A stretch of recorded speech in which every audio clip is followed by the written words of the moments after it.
son of a bitch, Hello, Craig. Craig. Oh, hi. Craig. How are you? Been a while, Craig. Been a while with you guys. How's it been? Everyone alive since Good. the last time we recorded? It's been going, Still, yeah. I just got done with still vacation. dying, not dead. Feel well rested. I Ready feel to well go. rested. We just did a long rest, is what we did. Yep, Uh-huh. the longest of Yes. rests. A really long rest, like 2 months long A very rest. extremely awesomely nice rest that I needed. But we're back now, and today we're going to talk about Fully energized. fully go. energized. We're going to talk about Baldur's Gate 3. I know we're a little behind the curve, but Boulders. We are and we aren't. There's still we're talking people about still talking mechanics. about it Oh well, yeah, people are still talking about it. It was huge. because it's great. It's a Yeah, good game. I have not played that much of it, so this is a you guys thing.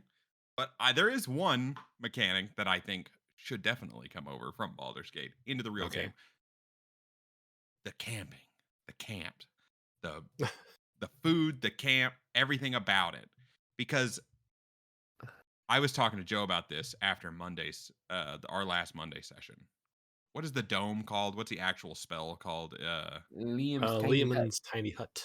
Yes, the tiny hut ruins travel. There's some ways you can get around if you want to. If you want it to not ruin It can be travel, fun. you can have it not. It can be really useful. I'm not saying banish the tiny hut, but I am saying that being able to put that thing up and just sleep in it every night makes it completely boring. And two, honestly, in your campaign, I don't think we'd all fit at all. There is not a chance in hell we all fit in a 10-foot round circle. Yeah, I'm 9.5 foot tall. We talked about it on the He's a thing. big It's like boy. those tents that say they sleep 8, but they actually sleep 2. Yeah, yeah, exactly. We'd be crammed in that thing. It sleeps 8 people in the triangle shape. If we're all standing up, wedging our heads together at the peak and sleeping standing up. It's got it's got little things attached to the dome ceiling that you can like lay in. Yeah. Can you imagine walking up on that tent and you like open it up and you see people just standing there and sleeping? You're like, As you were. There's all 15 right. people standing in a circle. Honked out. Anyways, yeah, the camping. And I think that like not that I completely dislike how long it takes us to get long rest, but being able to set up a nice enough camp to get a long rest would be nice. And it would also allow us to move further away from cities.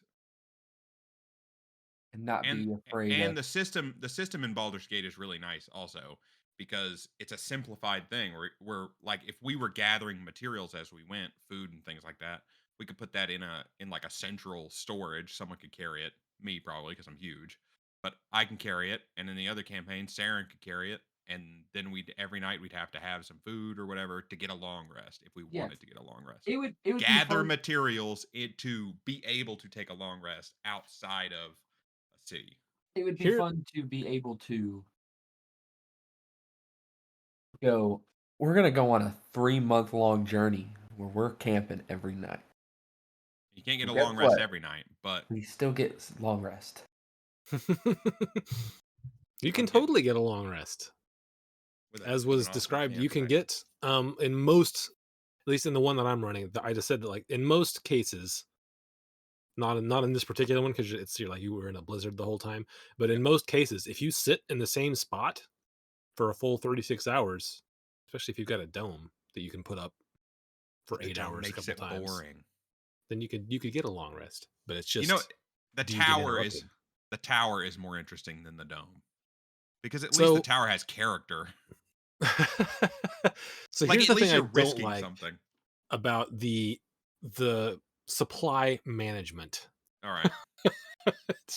It's just another thing you got to keep I track know. of. Like in Baldur's Gate, it's fine because like Yeah. the computer keeps track of all that. And like, oh Yeah. look at that, I got plenty. Yeah. But like in a tabletop survival-focused campaign, D&D. I feel like I would be the only one trying to pay attention to that, and I don't want to pay attention to that. That is not fun.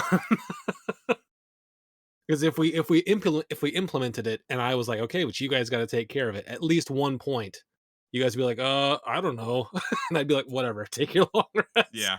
And that eliminates the point of it. True. We need to just. I'll find a program that can manage it for me. I'm sure there is one. There is. It's called Uh, pen and paper and keeping track, but no one wants no, to because it's I'm saying boring. I'm saying I bet there is a web server web software that could do it for you. God. At that point, just go play a video game. Yeah. You won't even have to worry about nothing. What you talking about? We basically do play a video game. Our character sheets are digital. We play on Tailspire and we use the internet to stream our faces to each other. We are already playing a video game, my guy. Okay. What do I you mean, there's an mean? argument there, I guess, but it's not. And It's also, obviously not the and same. also, if you're talking about extra things to manage, it shouldn't be that big of a deal now since computers are managing the entire game for us, basically, besides notes. We don't have to update our character sheets. We don't have to keep track of our skills. We could just, let me search that. That's why no one remembers anything anymore, goddamn it. Because no one actually has to know what's on their character sheet. I don't know about that. I remember all my stuff. Yeah, I, I do I remember too. all my stuff very easily. There, like, if there's a weird rule, then I mean that happens whether you have a computer or not, and it's just either are you making a ruling out without knowing, or can you look it up real quick? I know, but we're 90% of the way there. Is adding not that I really care about the inventory management thing. I more care about the camping part of it. But would it really matter to add one more tab that just does that? Considering all the other stuff we're already I look like I'm when we play D&D, it looks like I'm at a command center. I have like a 3-panel thing with my character sheet in the middle, chat on the left, and our faces on the right. And then on my main screen, I have the game. It looks ridiculous. Hey, you can get rid of one real quick. Cut that chat out, I dude. can't. Gone. I don't have Uh, mine up. I never look at it. I Good don't for me, look God. at chat. Well, I I like have been chat. because it's a smaller window now on my thing, but I often miss it because I'm like focused on I use an other app called stuff. Chatterino, but we're way off topic now. Yeah, Joe called it. Yeah. All right. uh, Camping. I just want nicer camping. It was nice to talk about how I was setting up my camp on Monday. I'll say that. well, I mean, you can still do that. I I'm know, not going to but stop you from doing that. the dome. Let's just put up the dome, and everyone just sits in the dome. Well, And there why? we don't have to. I know it's nice. We got to stop doing that. I'm They suggesting we can. stop doing I'm it. saying they can, and you can just go. I'm gonna make a camp. I am. This I'm gonna do dome it every is time way too small for me because I'm huge. I'm because going I'm out huge. here. I'm You freaking don't have huge. to I'm not staying in here. conform to the party completely. I need a Be yourself. be Get myself. into character. I'm gonna dig that hole. I feel like it's especially justified where you guys are right now. So, Yeah. um, but how? Okay, so talking about.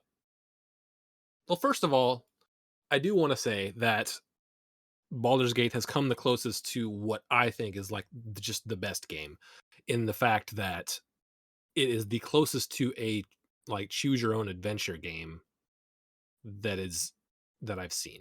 Yeah. Uh, They deep. always wanted a video game that does that, and it's just, I mean, the You've way I had a want video it is game that not did that. possible You just didn't have because D&D.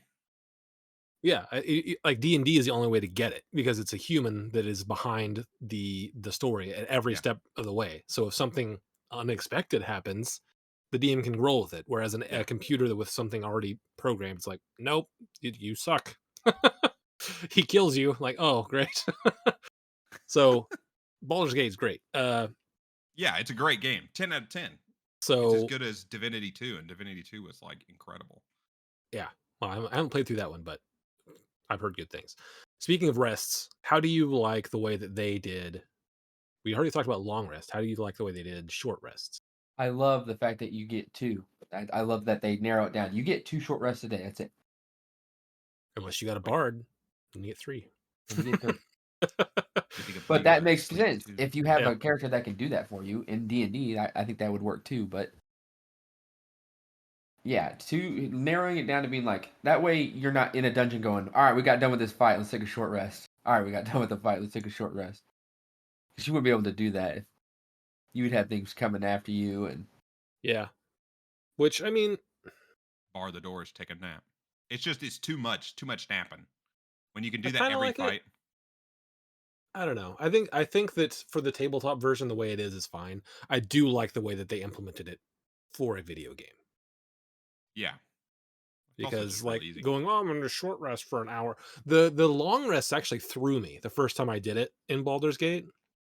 I was like, because I was thinking like tabletop. I'm like, can we sleep here? It looks like, are those goblins over there going to come mess with us? Nah, you We just hit just go to camp. sleep here, and you hit long rest, and suddenly you're in a different place, and you're like, oh, we just set up a camp here. Great. Yeah. Yeah, you could be like sneaking right behind a boss and go, I'm gonna take Long a nap. rest. That's what Then we you should pop be able back to up fully rested right behind a guy going, oh, And he hasn't moved. It's great. do. Perfect. Can I start save scumming in our actual game? No, you can't. We're about to fight the dragon. I want to Save. drop I'm a gonna quick save save right right here. TPKs Quick save. get one. You get one a If you roll a wizard and you get to max level, then you can make a spell That called save Save scum. Scum, and Yeah. it takes you as you hit a spot, you go, I'm casting Save Scum. Here, it's a 9th level spell, Yeah. and then in 15 minutes, if you don't say a command word, it takes everybody back to that Back to place. that start. That'd be perfect. That'd be the most OP spell ever. That's awesome. If That's so I cool. roll a wizard and get to like 9th level spells, I'm totally gonna try that on whatever DM I have. That's freaking amazing. I love that idea, actually. That would be incredible. I can imagine you're like, all right, big boss fight, here it comes, and you play this whole thing out, and you go, and how long has it been in campaign? Like 10 minutes? Okay, in 5, we all go back. Be like, what? That fight took us 2 sessions. Here's the backfire, right?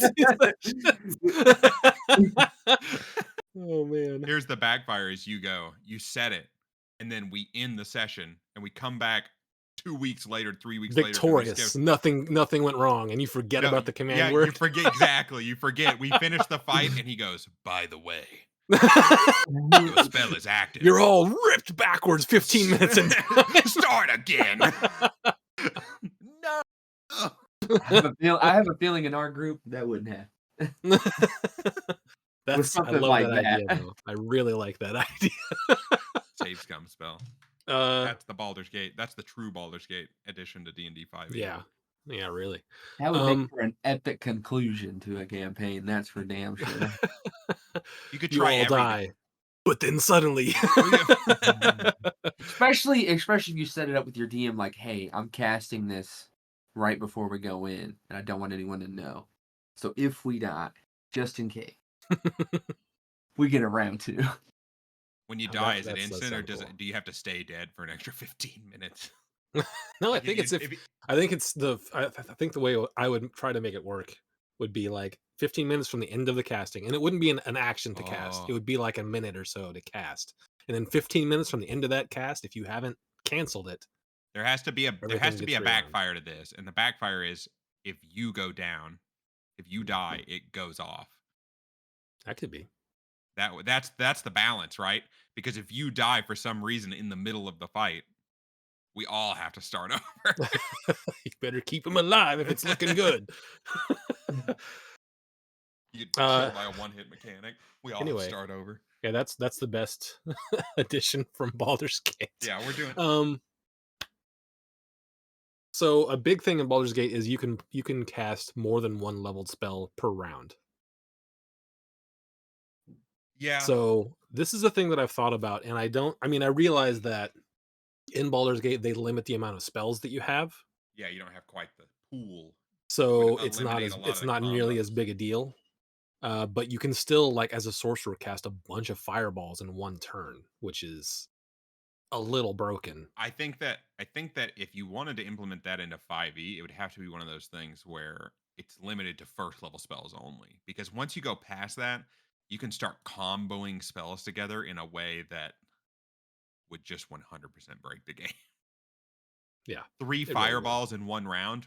What survives that? And if it does survive it, it's like, it's a crisp and it's standing in the corner, and all you have to do is go over there and touch them and they fall to ash.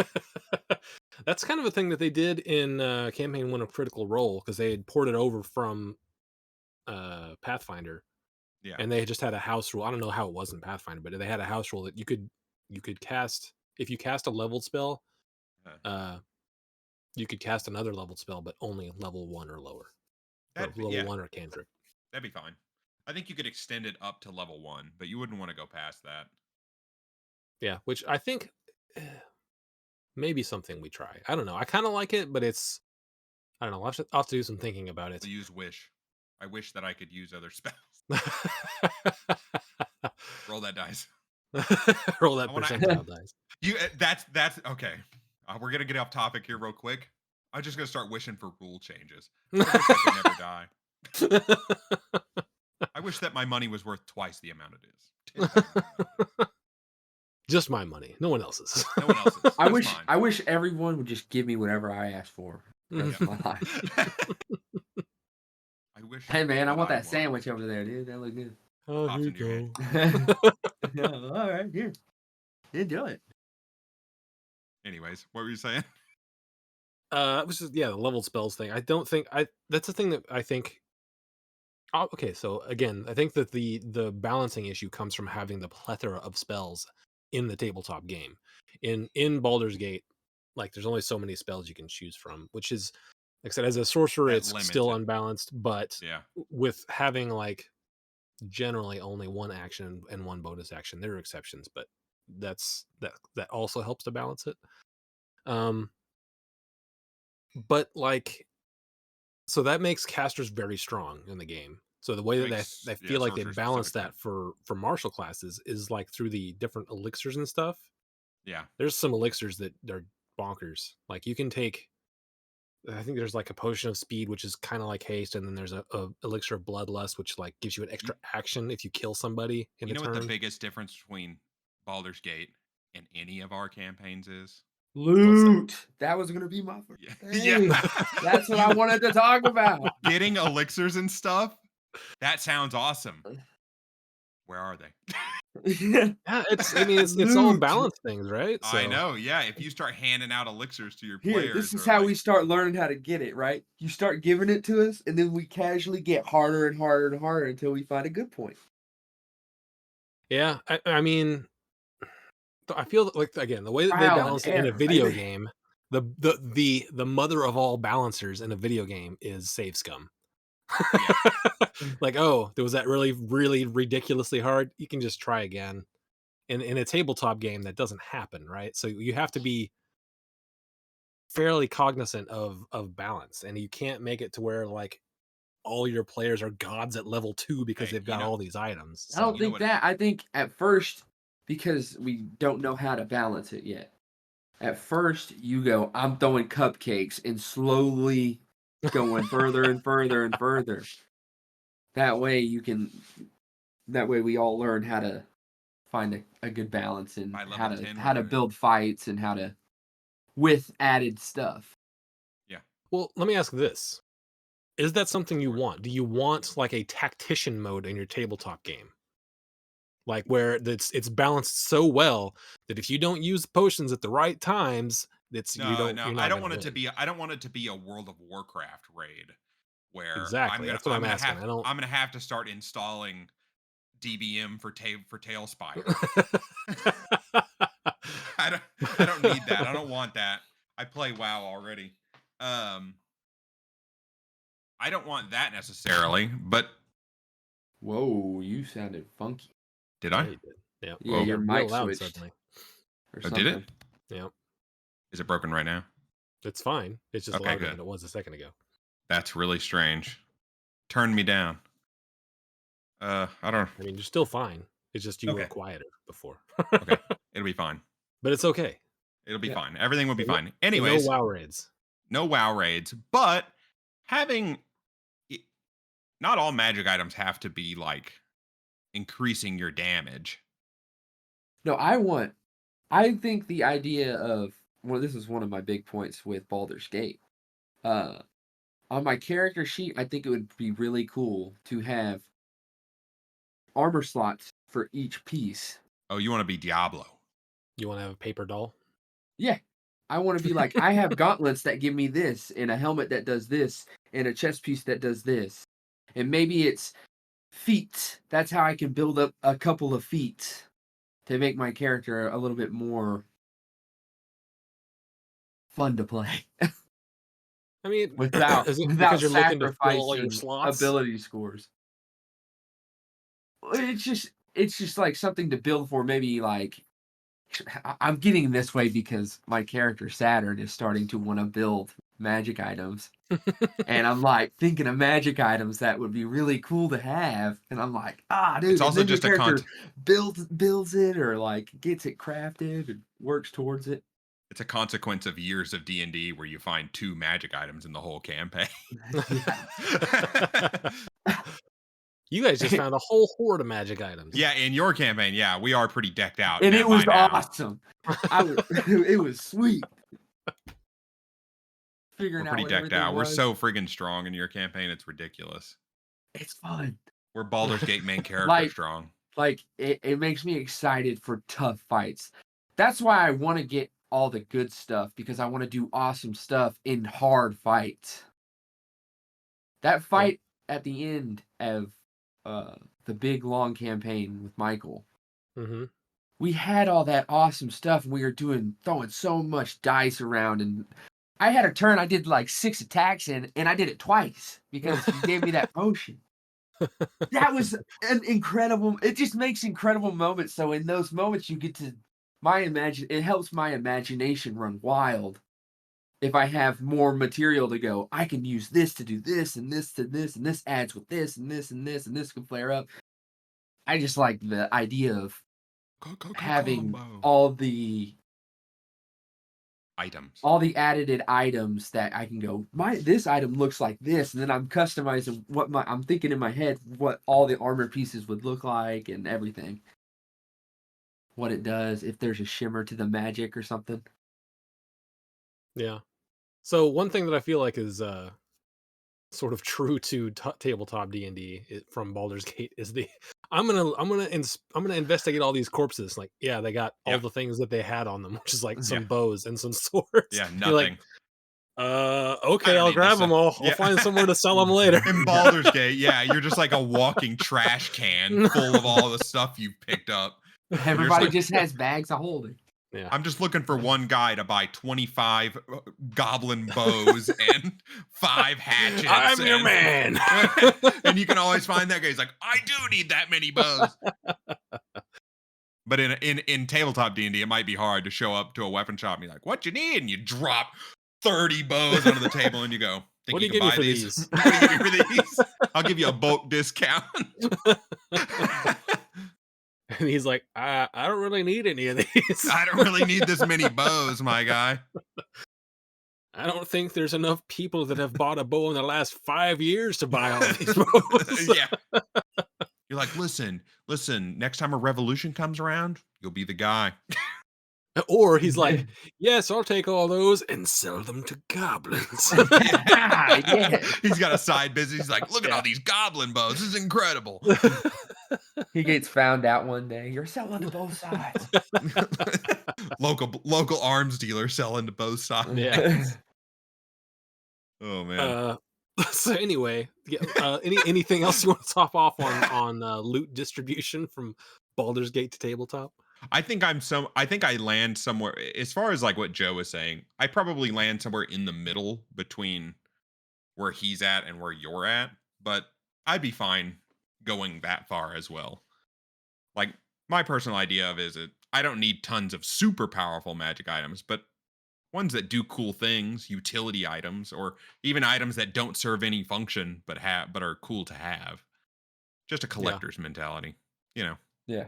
Oh, we got into a dungeon and I found this weird, like the cape that always blows in the wind, that kind of stuff. You know what I mean? Yeah. It makes for easy wins. You beat this thing and then you get something. You go, oh sweet, I got something. Turns out one of the goblin trinkets was actually something cool, and it's like but it just does a little magical effect. Yeah, and I also really enjoy giving players items that don't seem like they're going to do much, and then waiting to see if they find some creative way to use them in some sort of pinch. Like the first campaign, I gave you guys one of those, like a necklace that if you put it on, it chokes you. Yeah. And I kept on waiting for you guys to try to like put that around someone's neck, but it never happened. I never think about forcefully equipping equipment to other people. When we had that necklace, Eric's Bard was already dead, so that was our torture. Yep. I could have used that. Oh, so back to what I was talking about, how the extra spells makes sort of casting classes much more strong. Sorcerers specifically. Yeah. Quicken spell, I baby. feel like the way that they sort of balance that with the martial classes is both through the potion system, and also there are certain martial classes that get like you can have a thief rogue gets, instead of like the normal thief stuff from the Yeah. tabletop game, you get an extra bonus action. Yeah. Being able to So cleave monsters and stuff too is a big thing. yeah, Yeah. Like if you have a big axe, you can just sweep guys in front of you. yeah. So what do you think about somehow enabling characters to have either an extra bonus action or an extra like reaction? I love that idea. I love adding it. It would make your turn feel more substantial. It would You can also do more. see something like this where you're adding bonus actions and reactions. I think that this would be a harder thing to balance than magic items. It could Because be. It really depends on, I guess, the class and what they can do with Yeah. their bonus 'Cause actions. it's a Like there are for some some classes that just don't have anything to do with bonus actions Yeah. anyway. Yeah. But having multiple reactions or having multiple bonus, like definitely Vonic in your campaign could be considerably faster and better with 2 bonus actions and 2 reactions. Because I have a ton of bonus action and reaction shit. So Yeah. much of it. So having multiple of those, just it'd be what I do now, but it'd happen in 1 turn instead of 3 turns. So I was thinking about having like, again, if I were a wizard, I could try to make a spell, or you could try to build it into a potion to where you take it, you drink a potion or cast a spell or whatever, and then you have not necessarily both, but either 2 bonus actions or 2 reactions for a certain amount, like for 2 minutes or 5 minutes or Yeah, something. I could see that. Yeah. I thought that might be interesting. Something that's more of a consumable or a limited time kind of thing. That could Might help be very balance it. cool. You could because as Get soon as like you some turn it Witcher in, potions in there. yeah, some of the Witcher poisons and stuff. As soon as you turn it into potions and stuff, you can balance it with gold. Because Yeah. those kind of potions, you're not gonna. I mean, you might find some lying around, but if you want specific ones, you're gonna have to spend your money on it, and that's how you balance anything like that. Balance with the economy. That's Yeah. the nice thing about getting as much money as you get in Baldur's Gate is you can be like, I'm just gonna go blow a couple hundred gold and get some potions because I need potions. Dude, I've got so much gold at Baldur's Gate. Like I have, I think like 17K or something, and I just don't have anything to spend it on because like all the weapons and stuff, I'm like, that looks okay, but I don't need it. How much are the magic items in that game later on? I've only gotten to the end of Act 2, but like Some of them are getting some of them pretty pricey. expensive, but it's like nothing that I've seen on a vendor has been like, wow, I need that. It's Yeah. all just been like, oh, I could see how you could use that. I could see how you could make a build around because that. because Maybe. it's a video game, the vendors cannot have the best stuff. Otherwise, everyone would just go to a vendor and buy the best thing. Yeah. There's another implement thing that I think is very cool, rules wise, from Baldur's Gate that I am considering trying to port over to the tabletop, and that is if you get knocked down unconscious and brought back up, your next turn you only have a bonus action. Are we doing the exhaustion thing? We in are Michael's in Michael's campaign, Yeah, okay. but I even could see that's that. like, that's not that big a deal. But like, because the way it works currently, you are more efficient, especially because most DMs are trying not to kill their players. You're Yeah. more efficient if you wait till someone gets knocked down and then bring them up. There's no Instead of keeping negative them for it. alive, yeah. Yeah, because the chances, like especially if it's a small heal, the chances that your small heal keeps them alive through another hit are not 100%. But your chances that a Well, small heal brings them back up from 0 are 100%. yeah. It So does feel there's no loss. I think I think that might be like a little bit of a revamp of how healing in D&D works because like I think the reason people let their friends go down is because one, death is never imminent. Going down means practically nothing in D&D 5e. You know what I It mean? could. It could, but most of the time, Like, yeah, most of the time DMs aren't trying to kill their players. yeah. And also, like,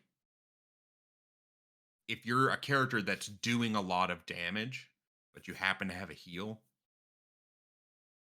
and it's only going to heal for 1d8 because it's only level 1, what's worth more? Me blasting this dude, potentially killing him, or wasting a round on giving my guy less health than he would get hit for next turn? Yeah. Yeah, You know what I mean? and that's sort of the state of healing, because if you make healing too strong, then it does become WoW. Yeah. And you got one guy just back there Going like, pow, pow, yeah, pow. healing Yeah, just healing everybody. everybody. Which is kind of Which, what Victor did, actually, but not you know exactly. what? He was kind You of a know buff what? bot. It was fun. That'd be fine. Yeah, if to make D&D's healing feel a little better, it had to be a little more WoW-ish. Because that's why I feel like healing classes don't feel very fun, because they don't seem to contribute to fights in any meaningful way until very late in the game. I tell you what, Aura Vitality made it a lot of fun. Yeah. That's a good spell. Yeah. But It what makes level it so what much level better are you that when I you get that? can heal everyone. I think it's level 5 is you get 3rd level spells. Okay. Being able to heal anyone, at least one person, every round with a bonus action instead of using an action and spending a spell. Yeah. I only had to do it once, and I get to heal everybody for a minute. That's That's really good. That makes it. I want a little. It can be a D4. I just want a cantrip heal.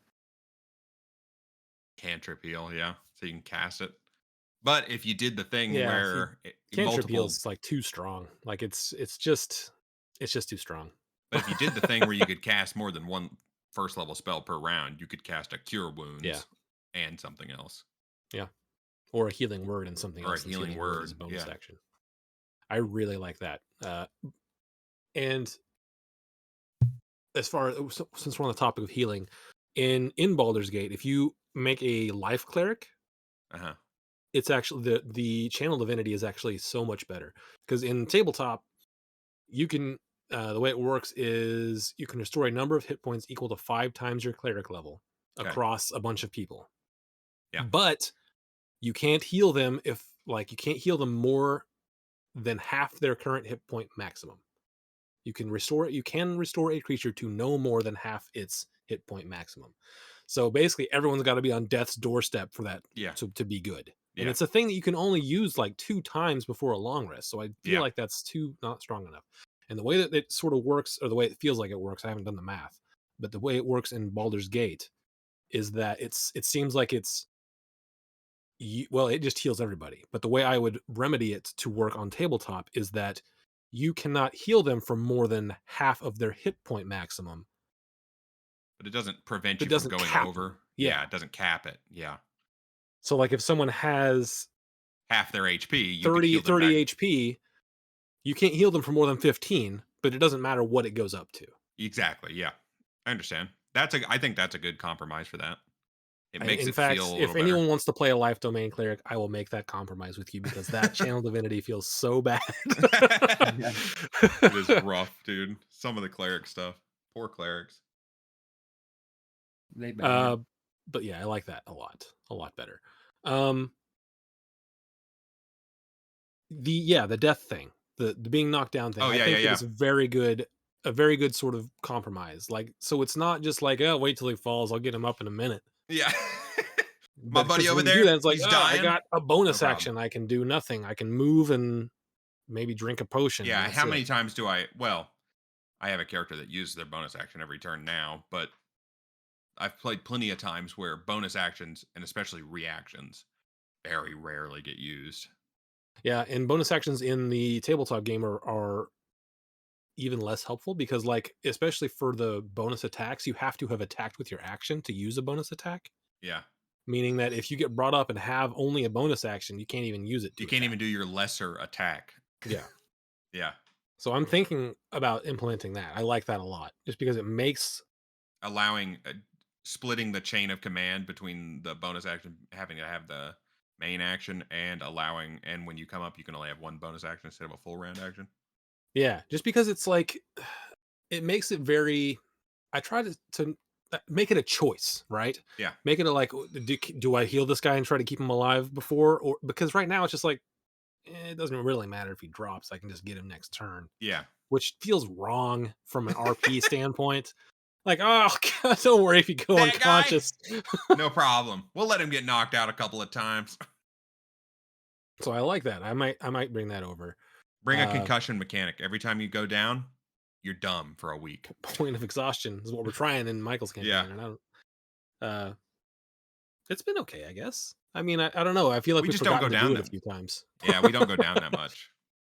Yeah, it's been pretty good. It David all depends almost on the died, apparently. Yeah. yeah, almost.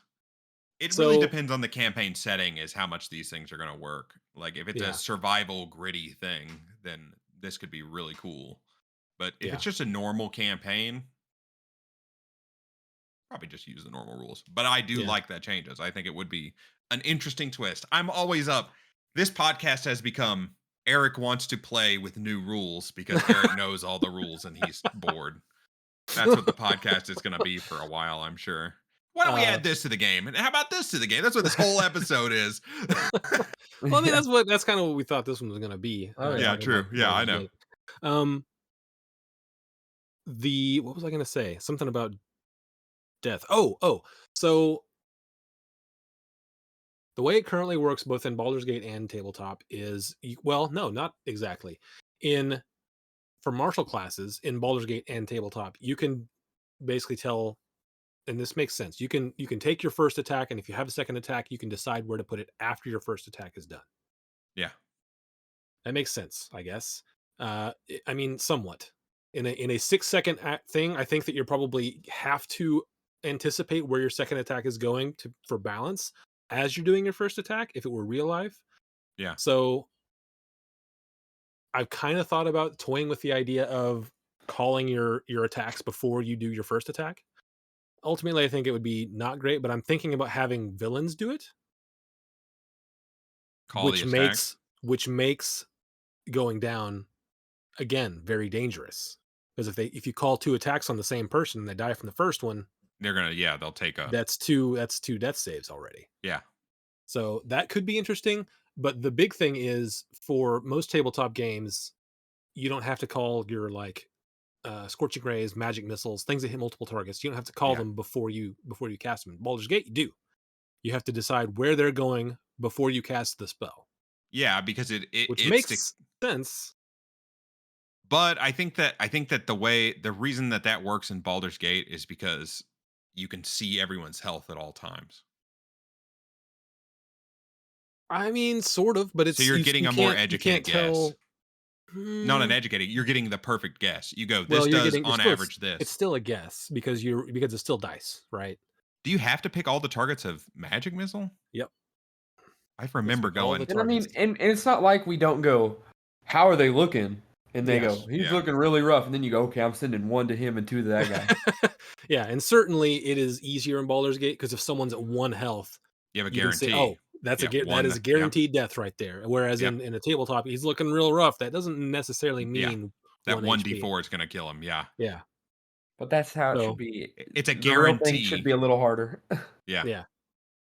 So, what do you guys think about that? Calling your both for martial and for spellcasters separately, but for both of them, calling your either attacks or spells before you do the first one. I think that's fine. I don't think that affects martial classes all that much because you are kind of calling your attack before you swing every single time anyways. But Well, I mean, because level 5 you get multiple attacks on lots of martial classes. Like you get 2 attacks as a fighter.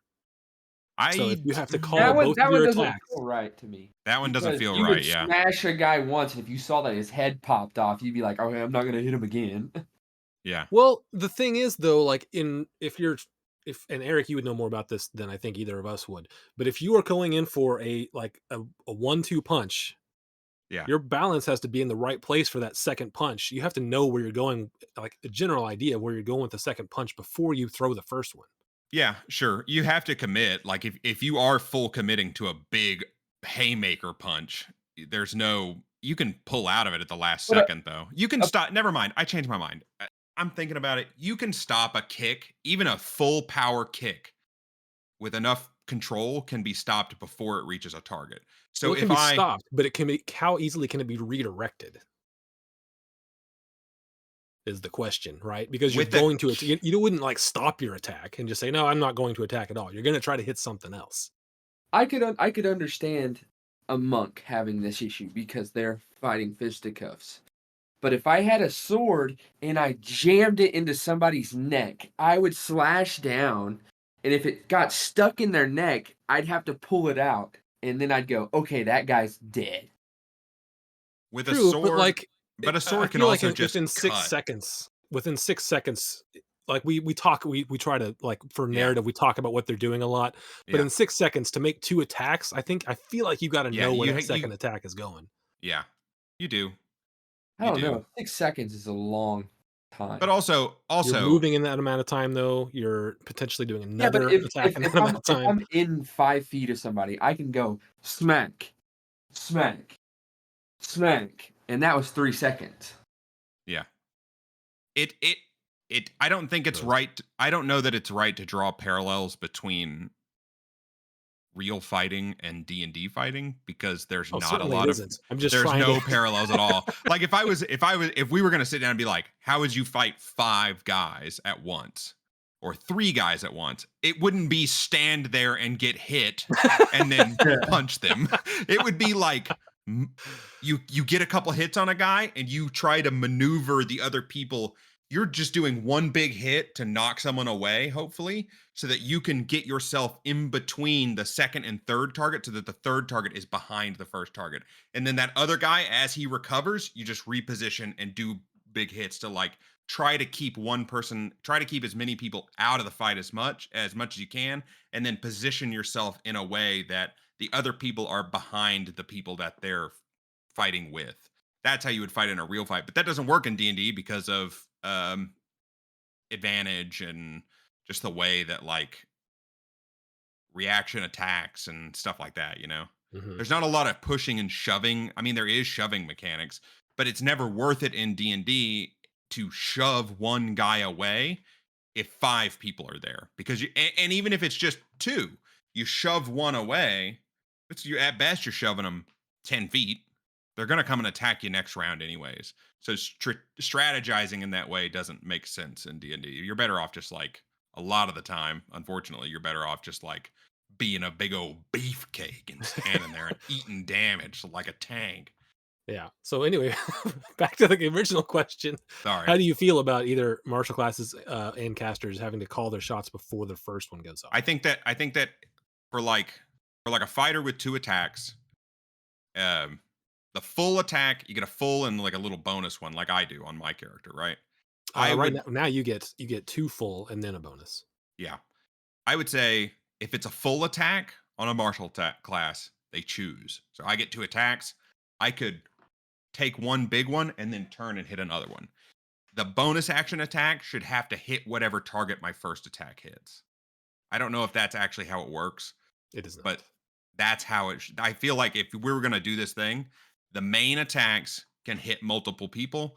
The bonus action attacks that are triggered by the first attack, or even if you remove the trigger, like we were talking earlier, the second attack, bonus action attack, has to hit the same target that the main attack hit.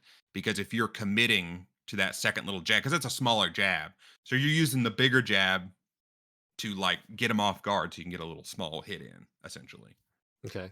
And then Joe already said how he feels. You think you should be able to call him, which makes sense, especially for D&D. I think the only way to do it is if you were like, okay, you have to call your attacks, but if you kill a guy, you get 1 attack back.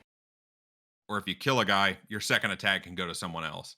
Because Yeah. if I commit a huge hit and I hit it him in the drops face somebody, and he's falling back, I could hold up. if he goes down, I could hold that bonus action attack. You know what I mean?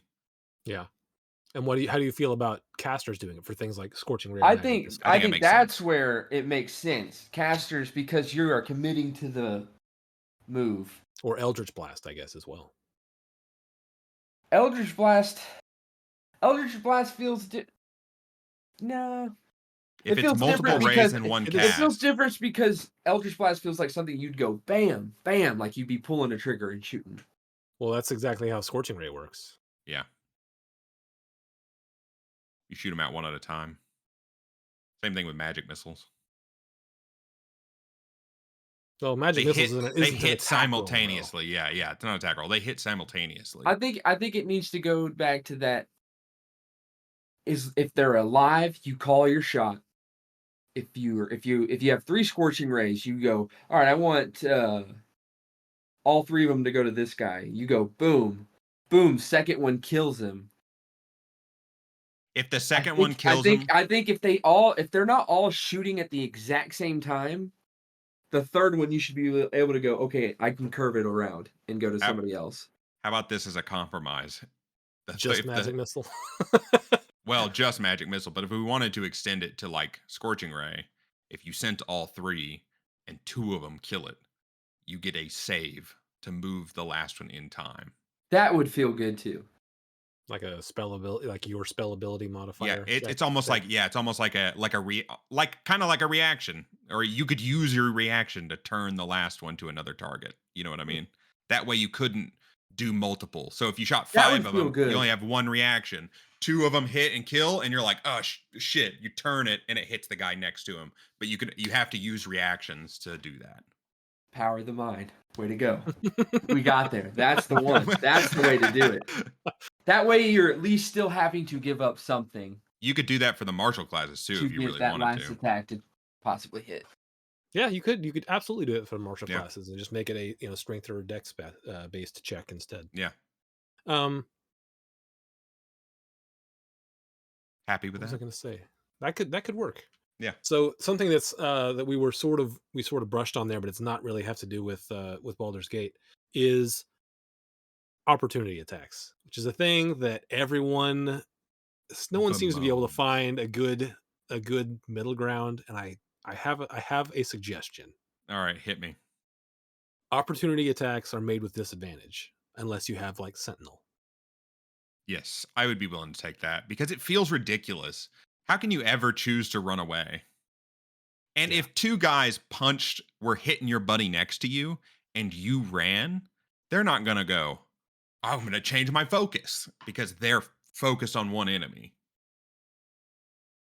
And you could have, I mean, certain monsters could have a Certain thing that monsters made could, it. if someone has like a specific thing where like their whole thing is a reaction, yeah, you don't limit them in that way. But for most other stuff, it definitely keeps you from moving around the battlefield in unique ways.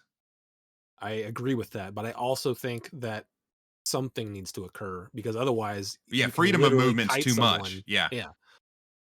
Actually, you know what? Kiting doesn't really work all that well in D&D unless you have fly because most creatures move about the same speed. So, you can run, but they can just catch you next turn. I guess Well, if you had complete freedom of movement, if you were able to double run, they'd never be able to hit you, but neither of you would ever be able to do anything and it would just be pure Well, cat and mouse. I mean, a rogue or a monk can just run in, hit Yeah, somebody, run and away, escape. Yeah. bonus action dash 5 extra feet, and then that's all they need to do. Well, a rogue can already run in, attack, and get away with a bonus action, right? They can disengage with a bonus action, but they wouldn't be able to get out of range, right? If there were Does no this attacks of opportunity, they could use that bonus action to dash instead. Does this and get change farther away. diminish rogues too much?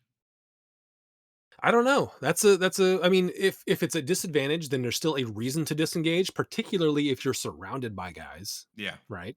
Because even a disadvantage, if you're surrounded by 5 guys, chances are one of them's going to hit. They're going to cook you a burger. So I think that could maybe work. Yeah, I think it could. It could be fine. The Okay. disengage,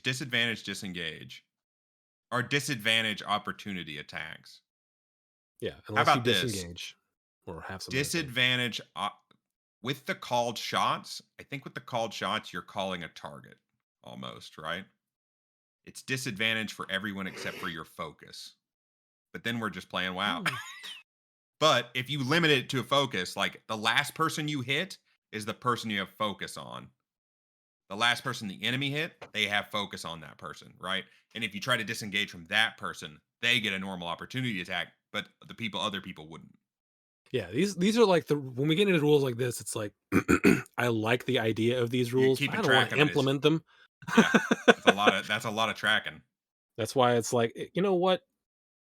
Opportunity attacks at disadvantage, unless otherwise. That seems like something easy to keep track of. And then, like, I think magic missiles only would be the one you have to call where all the magic missiles go before you cast it. Yeah. You don't want to do it with scorching right now. I mean, it's fair because it is an attack roll. It makes it seem like you have to do it a separate motion for each one. That's the thing. That's like what I was saying with the seems like they just come out and go. Yeah, they come out and go. They all hit simultaneously. I think it even says that they hit simultaneously. I think so, yeah.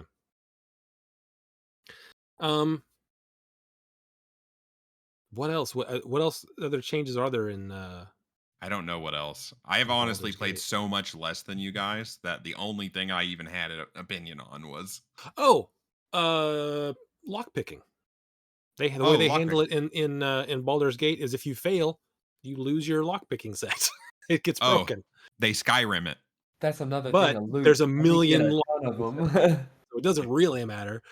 But in a tabletop game, it might be a cool idea because it doesn't make sense for, you failed it. You cannot do it now. But I can just try again. So yeah. If you're breaking your thieves tools all the time, that could get expensive. Yeah. But maybe it's like, there's a threat. Maybe if you miss the DC by 5 or more, you break your tools. Yeah, there you go. Maybe just the threat of it is enough to make you be like, well, I'll try it once. And then like you don't get it. Like, oh wow, I must have been close to breaking my tools there. But like Joe said, if that became a mechanic, every time your rogue went into town, they'd be like, I'm gonna go to the blacksmith and buy 100 lockpicks. I suppose, but that can get expensive. Let's take a look. What do lockpicks? A thieves toolkit costs 25 gold, but I don't know how much a lockpick costs. That's thieves tools is what it is. Well, that's like a full set. A lockpick is just one tool. Could you buy those individually? You would make that would be what because what else does your thieves tools have in it? Well, locking requires multiple. Unlocking a lock requires multiple leave tools. it at the 25 gold because that's how you balance it. Yeah. That way you don't have a bazillion lockpicks. Unless like in Skyrim, billionaires. That's how Skyrim handles lockpicking. If you fail too many times, or if you are straining, it like breaks your little lockpick in half, and you have to get another one out. That's what would give rogues their shopping moments, right? Like where magic casters have to go buy supplies, they can go buy their thieves' tools and stock up on them. Hey, your potions thing from earlier, like you wanted like elixirs and stuff to make martial classes a little more balanced with AoE and stuff, or make them whatever, like in Baldur's Gate. There's your alchemical set if someone actually wants to use that damn thing. Yeah, you can craft your own. I swear I've taken an alchemical kit like a million times. Yeah, we've talked about potions a few times. Which that is leans fine, right I think into that like what I was saying is those are balanced around being able to cast multiple spells, leveled spells. Yeah, for sure. Craft a poison for your knife, though. What? Craft a poison for that knife. That's like a similar stuff. Can you do that in D&D already? Yeah. Like, there's rules for poison. Okay. Poison blades and stuff. Yeah. There's a poisoner's kit. Poisoner's kit. A toolkit that you can buy called the poisoner's kit. I'm gonna buy that thing. You can do that. And then like you stab someone with it and they have to make a con save or take poison damage. I'm gonna buy that thing and I'm gonna slowly kill one of the characters in the party over the course of like 6 months, and they're just gonna get sicker and sicker. I'm gonna kill her to the flower moon them. I've been trying to do Spoilers alert. I've been trying to do that in Michael's campaign, getting into poison stuff, but it's been hard because there's nothing around. Well, I have those like sponges of poison. They're probably dried out by now, but you could reconstitute them with some water. It's no problem, dude. Yeah, but I've been trying to like lean into that a little bit. You should have to. You got to be like, I'm looking for plants now, dude. Poisonous plants is what I'm looking for. Poisonous animals. We found all those. I was like, what is this poison made of? And he's like, the minerals in the cave. And I was like, can I get some of those? Cave mineral poison. It's right. Heavy metal Uh, poison. Heavy metal poison. Yeah, it's just Bitchin'. mercury. Bitchin', dude. Sick. I shoot him with an arrow full of mercury. He'll die in 6 months. Shoot him with an arrow full of Black Sabbath. Just rocks Heavy their metal. mind so How does hard. Ozzy taste, mother? Well, if there's anything else, we can talk about it, but we are running up on our hour here. I think that's good. I think Yeah. I think that was good. we talked I think about we all the covered a things I lot of wanted to things. hit. Oh yeah. Fantastic. And really, we kind of stayed in a general aspect of all the Yeah, shit we only incorporated broke away a into couple of D&D. times. That's pretty good. We haven't. We got to get back on the horse. You know, this is just the first recording. Oh yeah. So, and it's been. I think it's seriously been 2 months. It's been a while for sure. Yeah, because I fucked up the last one. My bad, everyone. You could have had an episode last week, but that one's lost to time. Lost to the internet ether.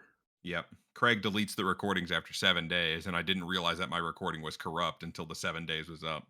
Look at Craig's smug little face. He's like, I will delete this after 7 days. I would delete in 7 days. You have I hate you, Craig. All right, boys. Shall we end? That's it. We'll see everyone in 2 weeks, hopefully, is the time we'll see everyone. And we can keep this train rolling and get back on the horse and just keep going, baby. Hooray. Hoorah. Bye. See ya. See ya. Fuck off, Craig. Eric left. Craig's still here. I Oh, disconnected. Eric's back. Keep it.